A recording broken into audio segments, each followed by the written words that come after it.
Yes, have it. Those are the resolution is adopted. Yes, have it. The resolution is adopted.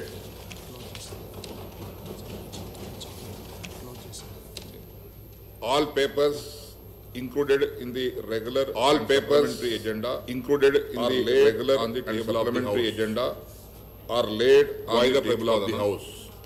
గౌరవనీయులు శ్రీ బట్టి విక్రమార్క గారు మరియు ఇతరులు ఇచ్చిన గౌరవనీయులు శ్రీ బట్టి విక్రమార్క గారు మరియు ఇతరులు ఇచ్చిన పెట్రోలు, డీజిల్, గ్యాస్ మరియు నిత్యావసర వస్తువుల ధరల పెరుగుదల గురించి చర్చించాలని కోరుతూ ఇచ్చిన వాయిదా ప్రతిపాదనను తిరస్కరించమైనది.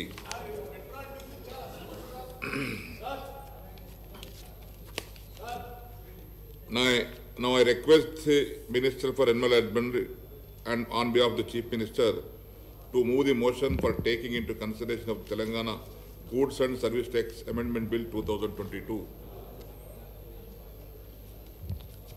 Adhyaksha,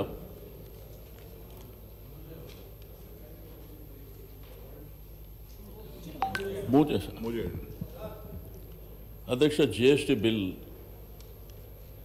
2022 ద్వారా ప్రతిపాదించబడినటువంటి ముఖ్యమైనటువంటి సవరణల అధ్యక్ష GST మే 2021 న్యూఢిల్లీలో జరిగినటువంటి 43వ GST కౌన్సిల్ సమావేశంలో GST చట్టం 2017 మరియు రాష్ట్ర GST చట్టాలను కొన్ని సవరణలు చేయుటకై సూచించడం జరిగింది అధ్యక్ష. ఈ సవరణలు CGST చట్టంలో భారత ప్రభుత్వం ఆర్థిక చట్టం 2022 ద్వారా సవరించడం జరిగింది అధ్యక్ష. ఇదే విధమైనటువంటి సవరణలు ఇప్పుడు తెలంగాణ GST చట్టం 2017కు చేర్చాలని తెలంగాణ GST సవరణ బిల్లు 2022 ద్వారా ప్రతిపాదించడం జరిగింది అధ్యక్ష. ITC మరి పొందడం మరియు ఉపయోగించుకోవడం షరతుల అధ్యక్ష. ప్రస్తుత చట్టం ప్రకారం ఇన్పుట్ ట్యాక్స్ క్రెడిట్ అనగా కొనుగోలుదారుడు వస్తువులను కొనుగోలు చేసినప్పుడు లేదా సేవలు పొందినప్పుడు సరఫరాదారునికి కట్టినటువంటి పన్ను తిరిగి ఉపయోగించుకొనుటకై కొన్ని షరతులు పొందుపరచడం జరిగింది అధ్యక్ష. అయినప్పటికీ ITC క్లెయిమ్లలో కొన్ని అవకతవకలు జరుగుతున్నాయి కాబట్టి వాటిని అరికట్టేందుకు కొన్ని సవరణలు ప్రతిపాదించడం జరిగింది అధ్యక్ష. మరి సవరణ అధ్యక్ష సరఫరాదారుడు వేసినటువంటి అవుట్వర్డ్ సప్లై స్టేట్మెంట్ని అనుసరించి కొనుగోలుదారుడికి ఇన్వర్డ్ సప్లై స్టేట్మెంట్లో ఆటో జనరేట్ చేయడానికి ప్రతిపాదించబడింది అధ్యక్ష. కొనుగోలుదారుడు ITCని ఇన్వర్డ్ స్టేట్మెంట్లో చూపించినట్లయితే క్లెయిమ్ పొందవచ్చునని సూచించడం మరియు క్రెడిట్ పరిమితం చేయబడినప్పుడు మాత్రమే ITCని పొందవచ్చని ప్రతిపాదించబడింది అధ్యక్ష. ప్రస్తుతం ITC క్లెయిమ్ చేసుకోవడానికి తదుపరి సంవత్సరం అక్టోబర్ 20వ తారీఖు వరకు ఉంది అధ్యక్ష. ప్రస్తుతం ఈ సవరణ ద్వారా ఈ గడువును నవంబర్ 30వ తారీఖు వరకు పొడిగించడం జరుగుతుంది అధ్యక్ష. పన్ను చెల్లింపులు నగదు లేదా క్రెడిట్ ద్వారా చేయవచ్చు అధ్యక్ష. అయితే క్రెడిట్ ద్వారా చెల్లించే పన్ను మొత్తానికి పరిమితులు విధించడం ద్వారా అవకతవకలు నివారించడానికి ప్రభుత్వానికి అధికారం ఇవ్వాలని ప్రతిపాదించడం జరిగింది అధ్యక్ష. రిజిస్ట్రేషన్స్ మరియు రిటర్న్స్ అధ్యక్ష చిన్న పన్ను చెల్లింపుదారులనగా సంవత్సరానికి ఒకసారి రిటర్న్లు దాఖలు చేసేవాళ్ళు గడువు తేదీ ముగిసిన తర్వాత కూడా 3 నెలల వరకు రిటర్న్స్ దాఖలు చేయని ఎడల రిజిస్ట్రేషన్ రద్దు చేయాలని ప్రతిపాదించబడింది అధ్యక్ష. పన్ను చెల్లింపుదారు ప్రతి నెల చేసినటువంటి అమ్మకాలకు GSTR 1 స్టేట్మెంట్ ద్వారా మరియు రిటర్న్లని GSTR 3B ఫారం ద్వారా దాఖలు చేశారు అధ్యక్ష. ఇప్పుడు సవరించినటువంటి ప్రతిపాదన ద్వారా ప్రస్తుతం నెలకు సంబంధించినటువంటి స్టేట్మెంట్లను కూడా చేసినప్పుడు మాత్రమే వచ్చే నెల దాఖలు చేయవలసినటువంటి స్టేట్మెంట్లు దాఖలు చేయడానికి అవకాశం ఉంటుంది అధ్యక్ష. చట్ట అనువర్తింపు చర్యలు ప్రస్తుతం చట్ట ప్రకారం ITC ఇన్పుట్ ట్యాక్స్ క్రెడిట్ తప్పుగా క్లెయిమ్ చేసినప్పుడు అట్టి మొత్తంపై వడ్డీ విధించబడుతుంది అధ్యక్ష. అయితే కొన్ని సందర్భాలలో ITC క్లెయిమ్ చేసినప్పటికీ వాడుకోవడం జరగడం లేదు అధ్యక్ష. ప్రస్తుతం ప్రతిపాదించినటువంటి మరి సవరణ ద్వారా ఐటీసీని వాడుకున్నప్పుడు మాత్రమే వడ్డీ విధించాలని మరియు ఈ చట్ట సవరణ 1/7/2017 నుండి అమల్లోకి వచ్చే విధంగా ప్రతిపాదించడం జరిగింది అధ్యక్ష. ఆన్లైన్ సప్లైస్ అంటే ఈ-కామర్స్ ఆపరేటర్లు ప్రతి నెల రిటర్న్లు దాఖలు చేయవలసి ఉంటుంది. ప్రస్తుతం ప్రతిపాదించినటువంటి సవరణ రిటర్న్ ఆలస్యంగా దాఖలు చేసినట్లయితే అట్టి వాటిపై ఆలస్య రుసుం విధించబడుతుంది అధ్యక్ష. మరి 1/10/2019 నుండి రాష్ట్రం జారీ చేసినటువంటి ఆల్కహాలిక్ లిక్కర్ లైసెన్సులపై జీఎస్టీ మినహాయింపు ఇవ్వడం జరుగుతుంది అధ్యక్ష. ప్రస్తుతం సవరణ ద్వారా అట్టి మినహాయింపును 1/7/2017 నుండి ఇచ్చేందుకు ప్రతిపాదించడం జరిగింది అధ్యక్ష. Speaker sir, on behalf of the Chief Minister, I beg to move for taking into consideration of the Telangana Goods and Service Tax Bill. I beg to move that bill be passed.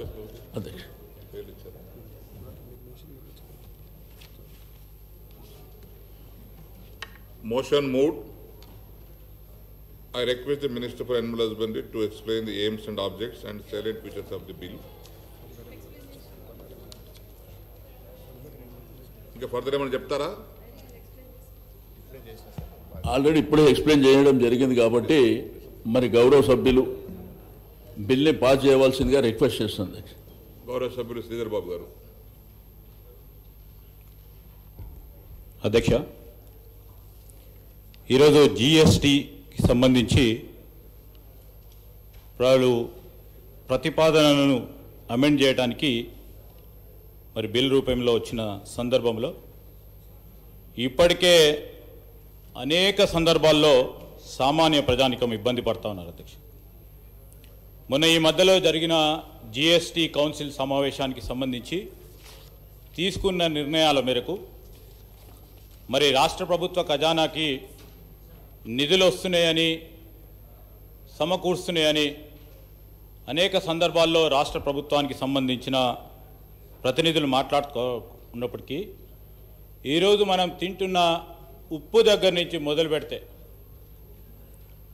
ప్రతి ఒక్క వస్తువు పైన 5% జిఎస్టీని మొన్న GST council వారు నిర్ణయం చేయటం, దాని విషయంలో కూడా ప్రస్తావన చేసి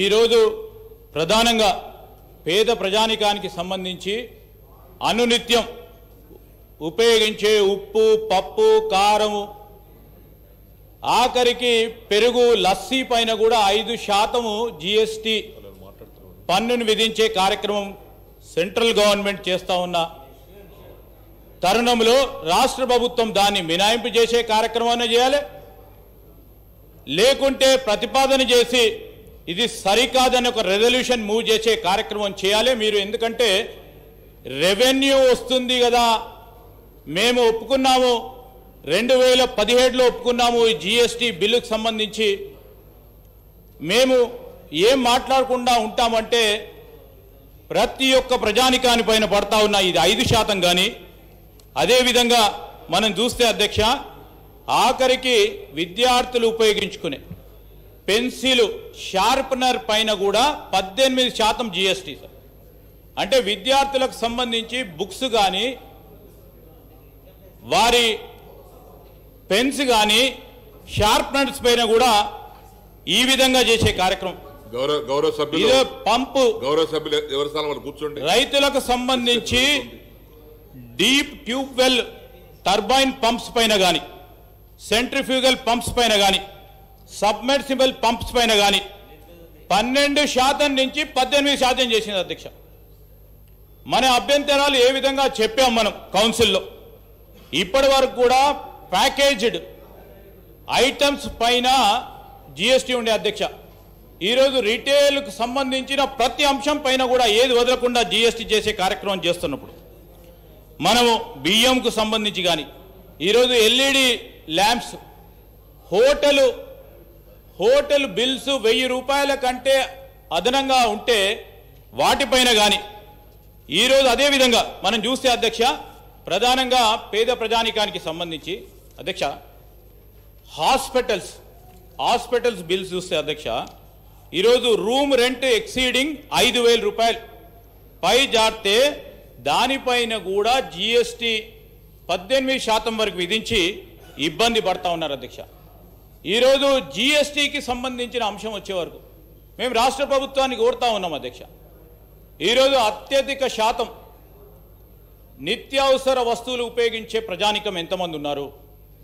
వారందరికీ కూడా కనీసం ప్రతిరోజు వారు తినే తిండిపై 5% జీఎస్టీ పన్నును మనం విధిస్తే, వారి ఆదాయ వనరులను మనం పెంచకుండా 5% మనం ఈ విధంగా పన్నులు పెంచుతా పోతా ఉంటే, రాష్ట్ర ప్రభుత్వం కూడా జీఎస్టీ కౌన్సిల్ పరంగా మీరు ప్రతినిధిగా వెళ్తూ ఉంటారు కనుక మీరు తప్పకుండా దీన్ని వ్యతిరేకించాల్సిన అవసరం ఉంటుంది. లేని పక్షంలో వారు విధించిన ఈ జీఎస్టీ మీకొచ్చే ఆదాయాన్ని మీరు మినహాయింపు చేసి ప్రజలకు అవసరాలను తీర్చే కార్యక్రమం చేయాలని కోరుతా ఉన్నాం అధ్యక్ష. ఈ బిల్లుకు సంబంధించి కూడా నేను 2-3 మార్లు సెక్షన్ 16కు సంబంధించి మీరు తీసుకొస్తా ఉన్న అమెండ్మెంట్కి సంబంధించి దాంట్లో ఒక చిన్న తప్పిదం కనబడతా ఉంది అధ్యక్ష. ఎవరైతే కొనుగోలుదారు ఉన్నాడో ఆ అమ్మకదారుడికి జీఎస్టీ కట్టిన తర్వాత ఆ జీఎస్టీకి సంబంధించి మళ్ళా తిరిగి వారు జీఎస్టీని చూపెట్టకుండా ఉంటే కొనుగోలుదారు పైననే ఈరోజు ట్యాక్స్ అధికారులు వారిపైన ఫైన్ విధించే కార్యక్రమం చేస్తూ ఉన్నారు అధ్యక్ష. దాన్ని సవరణ చేసే కార్యక్రమం చేయకుండా ఉంటే దీన్ని ఇంకా మరి అఫీషియల్గా ఆథరైజ్ చేసినట్టు ఉంటుందని మా అభిప్రాయం. ఎందుకంటే సెక్షన్ 16కు సంబంధించి మీరు జీఎస్టీ కౌన్సిల్లో మాట్లాడుతూ ఉన్నప్పుడు ఈ సెక్షన్ 16కి సంబంధించిన అంశం 2 మార్లు మీ దృష్టికి తీసుకురావడం జరిగింది అధ్యక్ష. అదేవిధంగా మేము ఇంకో విషయం ప్రస్తావనకు తీసుకొచ్చాం. మరి అధికారులు కూడా ఉన్నారు, గౌరవ మంత్రి గారిని కోరుతా ఉన్నాం అధ్యక్ష. టర్న్ ఓవర్ థ్రెషోల్డ్ లిమిట్ ఈరోజు 20 లక్షల వరకు టర్న్ ఓవర్ థ్రెషోల్డ్ లిమిట్ వరకు ఉంది. అన్ని రాష్ట్రాల్లో స్మాల్ ట్రేడర్స్కు ఉపయోగపడే విధంగా మిగతా మొత్తం దేశంలో అన్ని రాష్ట్రాలు కూడా 20 లక్షల థ్రెషోల్డ్ని 40 లక్షల వరకు పెంచారు. కేంద్ర ప్రభుత్వం దానికి అనుమతి ఇచ్చింది. మన రాష్ట్రంలో ఈ స్మాల్ ట్రేడర్స్కు ఉపయోగపడే విధంగా దాంట్లో చిన్న హోటల్స్ ఉంటాయి అధ్యక్ష, కొన్ని పెద్ద పాన్ షాప్స్ సంబంధించి కూడా టర్న్ ఓవర్కు సంబంధించి ఈరోజు 20 లక్షల నుంచి 40 లక్షలు పెంచితే వారికి ఆదాయ వనరులకు ఉపయోగపడేగా ఉంటుందని అనేక సందర్భాల్లో ట్రేడర్స్ కూడా మరి గవర్నమెంట్కు రిప్రజెంట్ చేయటం జరిగింది అధ్యక్ష. ఈరోజు ఈ చాలామంది ట్రేడర్స్ కూడా ఇబ్బంది పడతా ఉన్న తరుణంలో అన్ని రాష్ట్రాలు కూడా 20 లక్షల నుంచి 40 లక్షల వరకు ఈ థ్రెషోల్డ్ లిమిట్ పెంచారు కనుక దీని విషయంలో ప్రత్యేకంగా ఆలోచన చేయాలని గౌరవ మంత్రి గారిని కోరుతా ఉన్నాం అధ్యక్ష. అదేవిధంగా ఈరోజు ఇంకోటి ఉంది అధ్యక్ష, దీంట్లో ఈరోజు వ్యాట్ అను సిఎస్టీ ఇవి కూడా ఈ లెగసీ యాక్ట్స్కి సంబంధించి ఏవైతే ఓల్డ్ డిమాండ్స్ ఉన్నాయో ఆ ఓల్డ్ డిమాండ్స్ ప్రకారం మొన్న మరి 15th ఆగస్ట్ నుంచి 31st ఆగస్ట్ వరకు వన్ టైం సెటిల్మెంట్కు అవకాశం ఇచ్చారు. కేవలం 15 రోజుల వరకే అవకాశం ఇచ్చారు. ఇంకొద్ది రోజుల పాటు అవకాశం ఇస్తే కొంతమంది ఆప్ట్ చేసుకునే వాళ్ళు ఉన్నారు. ఎగ్దమ్గా వారికి ఉన్న ఓల్డ్ డిమాండ్ పరంగా ఈ లెగసీ యాక్ట్స్ పరంగా వారికి వచ్చే మరి ఏది కట్టలేని పరిస్థితుల్లో పెద్ద ఎత్తున రుసుము ఉంది కనుక వారి ఇన్స్టాల్మెంట్స్ కోరుతా ఉన్నారు. ఛాంబర్ ఆఫ్ కామర్స్ వారు కూడా వారు రిప్రజెంట్ చేయడం జరిగింది. వారి ఇన్స్టాల్మెంట్స్కి ఇచ్చుకుంటూ ఓటీఎస్కు సంబంధించిన అంశం విషయంలో మరి ఆ డేట్స్కు సంబంధించి కూడా ఈ లెగసీ యాక్ట్స్కి సంబంధించిన ఓల్డ్ డిమాండ్స్ విషయంలో కూడా మరి కన్సిడరేషన్లో తీసుకోవాలని గౌరవ మంత్రి గారిని కోరుతూ, అదేవిధంగా ఈరోజు జీఎస్టీ వ్యాట్ సంబంధించిన అంశం వచ్చినప్పుడు ఆ రోజు కేంద్ర ప్రభుత్వానికి పూర్తి స్థాయిలో మద్దతు పలికారు రాష్ట్ర ప్రభుత్వం వారు. ఆనాడు కూడా ఇక్కడున్న మా శాసనసభ పక్షానికి సంబంధించిన నాయకులు జానారెడ్డి గారు కూడా ప్రస్తావన తీసుకువచ్చి మనకు రాబోయే కాలంలో కౌన్సిల్లో తీసుకున్న ప్రతి నిర్ణయానికి మనం అందరం కూడా ఆచరణ పెట్టాల్సి వస్తుంది. ఆ ఆచరణ పెట్టినప్పుడు అనేక ఇబ్బందులు వస్తాయి, ట్యాక్సులు పెంచుతూ ఉంటారు, మరి వారికి కన్సెషన్స్ ఇవ్వరు, ఈ విధమైన ఇబ్బందులు జరుగుతాయంటే ఏకపక్షంగా మీరు మరి ఆనాడు ఆ జీఎస్టీకి సంబంధించిన బిల్లు మన రాష్ట్రంలో ప్రవేశపెట్టినప్పుడు మీరు వారికి సంఘీభావం పలికి ముందుకు వెళ్ళిన తరుణంలో ఈరోజు మనం పడతా ఉన్న ఇబ్బందులు, మనం పడతా ఉన్న అనేక సమస్యల విషయంలో మరొకసారి ప్రస్తావన చేస్తూ మరి అమెండ్మెంట్కు సంబంధించిన 2-3 ప్రధానమైన అంశాలున్నాయి. దాన్ని ప్రస్తావన తీసుకోవాలని గౌరవ మంత్రి గారిని కోరుతూ సెలవు తీసుకుంటున్నాను అధ్యక్ష. जनाब मुमताज अहमद खान साहब।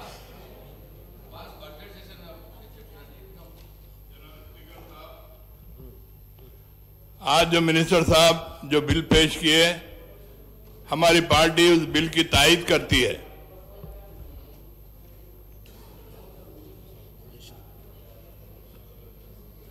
मिनिस्टर गारू అధ్యక్ష, గౌరవ మిత్రులు శ్రీధర్ బాబు గారు, ముంతాజ్ భాయ్ గారు, అయితే శ్రీధర్ బాబు గారు మాట్లాడినప్పుడు అధ్యక్ష, దేశంలో మరి కేంద్ర ప్రభుత్వ పరిస్థితిని మనం గమనిస్తున్నాం అధ్యక్ష. ఇది మీరు రీసెంట్గా చండీగఢ్లో 47వ GST కౌన్సిల్ జరిగినటువంటి అంశాలని మీరు ప్రస్తావించడం జరిగింది. దీంట్లో ప్రధానంగా ముఖ్యమైనటువంటి అంశాల విషయంలో కూడా మీరు చెప్పడం జరిగింది. అంటే వీళ్ళు GST దేని మీద తీసుకొస్తున్నారు అనేటువంటిది కూడా, మీకు పెరుగు కానీ, బియ్యం కానీ, బెల్లం కానీ ఇది 5% మరి విధించాలనేటువంటి అంశం కానీ, శ్మశాన వాటికకు సంబంధించినటువంటి దాంట్లో కూడా అధ్యక్ష, ఈ కాంట్రాక్ట్ వర్క్స్ ఏవైతే ఉంటాయో దానికి 12% నుంచి 18%.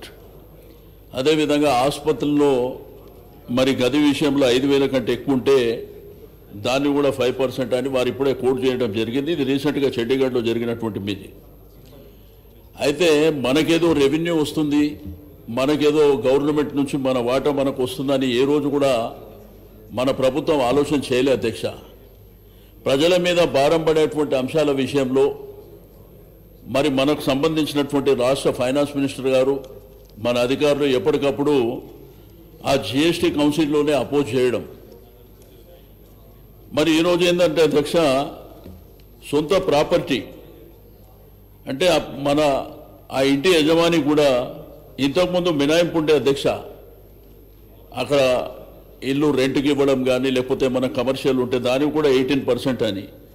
ఇట్లా కేంద్ర ప్రభుత్వం ఏంటంటే వాళ్ళ దగ్గర అధికారం ఉందని చెప్పేసి అందరినీ బుల్డోజ్ చేసుకుంటూ వాళ్ళకు మెజారిటీ కూడా అధ్యక్ష. ఈరోజు ఈ GST కౌన్సిల్లో ఒకవేళ రాష్ట్రాలు అపోజ్ చేసినప్పుడు వాళ్ళకేమో మరి 3/4 వంతు మెజారిటీ ఉంది అధ్యక్ష. మరి రాష్ట్రాలకు సంబంధించినటువంటిది 2/3 ఉంది. మరి ఈ విధంగా దౌర్జన్యంగా మరి వాళ్ళు రాష్ట్రాల మీద బలవంతంగా కేంద్రంలో లేకపోతే ఆ పార్లమెంట్లో బిల్స్ తీసుకొచ్చి మరి బలవంతంగా రుద్దేటువంటి ప్రయత్నం జరుగుతుంది అధ్యక్ష. రాష్ట్ర ప్రభుత్వం అన్ని విధాలుగా అపోజ్ చేసేటువంటి అంశాల్లో ఇది మన ప్రజలకు కానీ మన రైతాంగానికి కానీ ఇబ్బంది పడకుండా ఎట్లా అపోజ్ చేయాలనో మరి ఆ మీటింగ్లోనే మరి అపోజ్ చేసినటువంటి సందర్భాలు కానీ, కేంద్రంలో ఒత్తిడి చేయడానికి పార్లమెంట్లో రాజ్యసభలో పోరాటాలు కానీ ఇవన్నీ జరుగుతున్నాయి అధ్యక్ష. బట్ కేంద్ర ప్రభుత్వ ఆలోచన ఒకటే అధ్యక్ష, మాకు మెజారిటీ ఉంది కాబట్టి మా ఇష్టానుసారం చేస్తామనేటువంటి ఆలోచన మరి వారు చేయడం మూలానే మరి ఇవన్నీ కార్యక్రమాలు వస్తున్నాయి. ఏదైతే మీరు సెకండ్ ఏదైతే చండీగఢ్లో జరిగినటువంటి అంశాలు మాట్లాడిరో తప్పకుండా మరి రాష్ట్ర ప్రభుత్వం దీని మీద చాలా తీవ్రంగా ఉంటుంది. డెఫినెట్గా మరి పోరాటం చేయడం జరుగుతుందని చెప్పి నేను ఈ సందర్భంగా తెలియజేస్తూ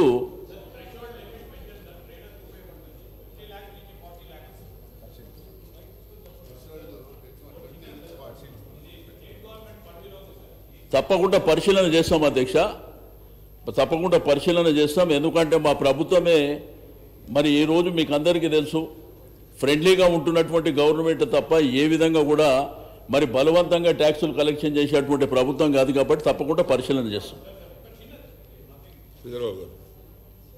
సార్, స్టేట్ గవర్నమెంట్ పరిధిలో ఉన్నది sir, turn over threshold limit పెంచే అవకాశం ఉంది. 20 లక్షల నుంచి 40 లక్షల వరకు పెంచితే చాలామంది ట్రేడర్స్కు, ప్రధానంగా ఈ గ్రేటర్ హైదరాబాద్ లిమిట్స్లో ఉన్న అనేక మంది ట్రేడర్స్కి ఉపయోగపడుతుంది. అది స్టేట్ గవర్నమెంట్ పరిధిలో ఉంది. GST కౌన్సిల్ కూడా దానికి అనుమతి ఇచ్చింది. అధ్యక్ష, డెఫినెట్గా రాష్ట్ర ప్రభుత్వ పరిధిలో ఉంది కాబట్టి తప్పకుండా పరిశీలన చేయడం జరుగుతుంది అధ్యక్ష. తప్పకుండా ఫైనాన్స్ మినిస్టర్ గారు ఇనిషియేట్ చేస్తారు. Reply by the minister is over. The question is that the Telangana